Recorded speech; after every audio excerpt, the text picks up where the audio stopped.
Well, it's a special day for us. It's a big day for us. It's a birthday. ET Now turns 14. And on behalf of Team ET Now, Ayesha and me, I just want to thank all our viewers for their love, support, affection, and the feedback. We are 14 years old, or I would say 14 years young. Yeah. It's a channel which has seen the twists and the turns. It has reported the ups and the downs of the economy. It's a channel which essentially marks the resilience of India. Whatever could go wrong, Ayesha has gone wrong in the last 14 years, but both in terms of economy, the channel, the team, and the firepower, I think we are really standing tall. So we are 14 years young. And here's to many more milestones. Oh yes, absolutely. And here's a special thank you to all our viewers for keeping your support with us all through these 14 years. And like Nikunj said, it's been a remarkable journey, and I'm sure the next decade and the next 14 years will be as spectacular, if not more. And for the markets as well, what a journey it's been. You know, I was just digging through the Nifty data, Nikunj. 2009 when we launched, what were we at? 43.56 only, and look where we are.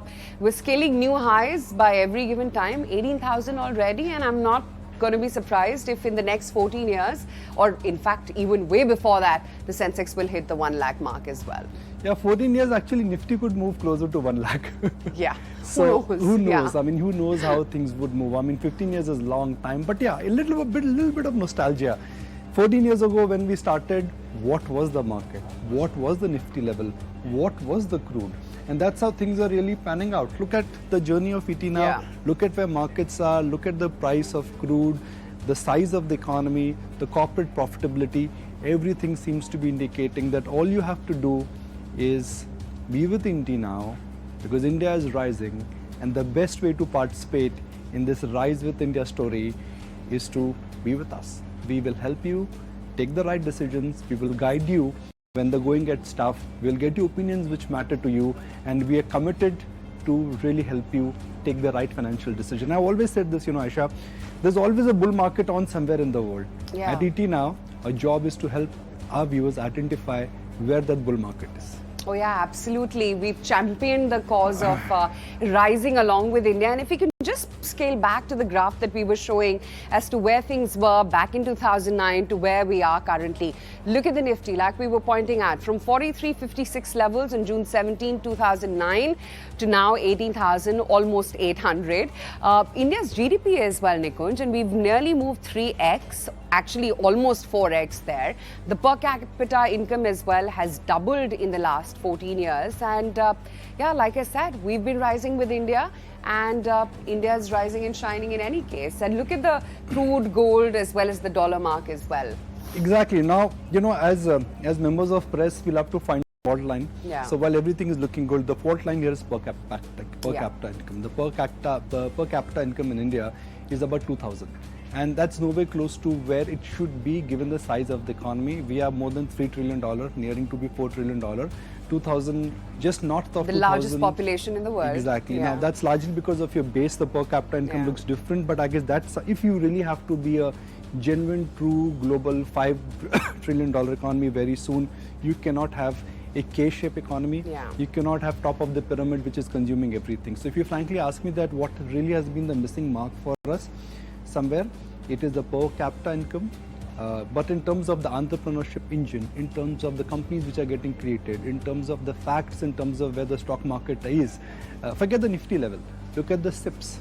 Yeah. Look at the demat accounts. In last 14 years, it's been a pleasure to cover companies like Indigo, Bajaj Finance, DMart. India has given birth to some extraordinary entrepreneurs, the startup engine. So everything is really moving in the side. Everything is just humming in the right direction. And that's the theme, that's the thesis. The 3 I's I always say about ET now.